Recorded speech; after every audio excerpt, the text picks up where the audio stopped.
So, hindi ba umaandar ang inyong sasakyan? Nagka-cranking lang pero hindi tumutuloy ang andar at walang check engine. So, ano ba ang inyong mga dapat gawin? Ano dapat yung tingnan para makatipid kayo? Para magawa nyo ng inyong sarili. Wala na itong paligoy-ligoy guys, mabilisan lang ito. Ituturo ko na agad ang sikreto, lalo na ng mga fuel injected at particular na ito sa Revo, Toyota Revo na 2000 model na gasoline. So stay tuned guys, ituturo ko sa inyo, walang paligoy-ligoy. So ayan guys, ito meron tayong Toyota Revo. Ito guys, ang problema nito is hindi siya umaandar at wala siyang, ayun o, wala siyang check engine guys. Pag walang check engine, magre-redondo siya pero hindi aandar yung makina. So ano ba yung dapat nyong tingnan? So ito yun guys, usually kapag pala guys, una siyempre dito nyo unang tingnan, makikita nyo dito is number, asan yun? Ang ECU niya ay number 2. So ito guys, number 2 ECU. Kita nyo ba yan? ECU.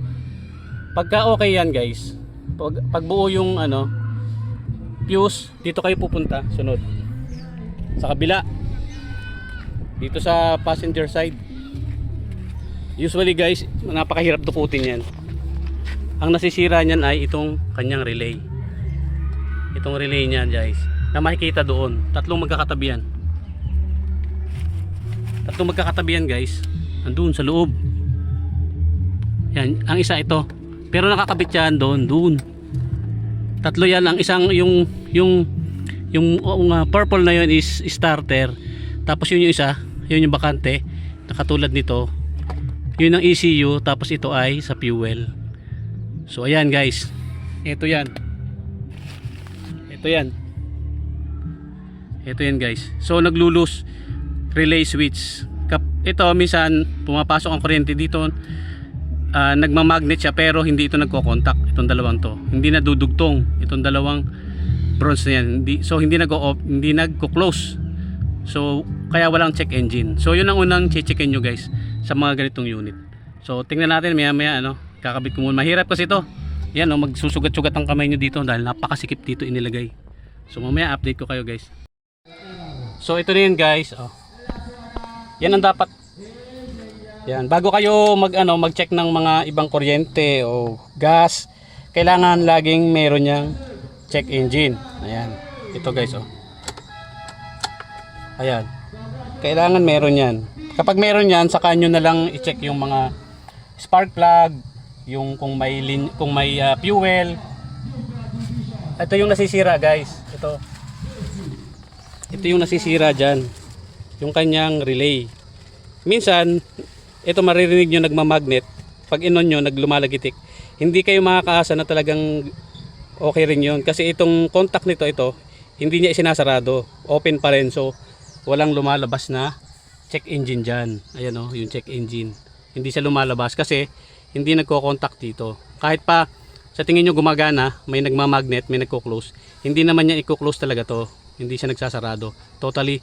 So wala kang makikitang check engine kahit na okay yung kanyang fuse.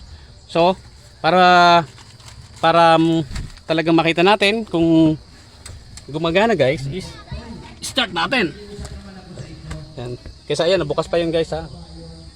So paandarin natin guys para papatunayan natin na gumagana yan basta may check engine. Yun guys, maandar na siya. Ayun Ayun at bumaba na ang minor niya, mababa na ang minor niya. Ayun guys diba? Yun lang guys. Basta nawala yung check engine na yon, doon kayo pupunta sa kaliwang parte na yon at i-check nyo yung mga kanyang itong kanyang mga relay guys. Ito mga relay, kasi minsan nawawala yung contact nyan. Basta walang guys, walang dito, walang check engine dito, wag na muna kayong maghanap ng ibang location. Yun muna ang pailawin nyo guys sa mga ganitong fuel injected na mga sasakyan, lalo na ng Toyota Revo. Okay? Bago kayo mag-check ng mga kung may kuryente sa spark plug o kung may fuel. Yun lang naman guys. Basta may fuel, may kuryente, aandar yan. Pero bago yun magkaroon, kailangan may check engine katulad dito. Yan. So yan, basta meron na yan, aandar na yan guys. Yun, okay? Yun lang guys. Toyota Revo.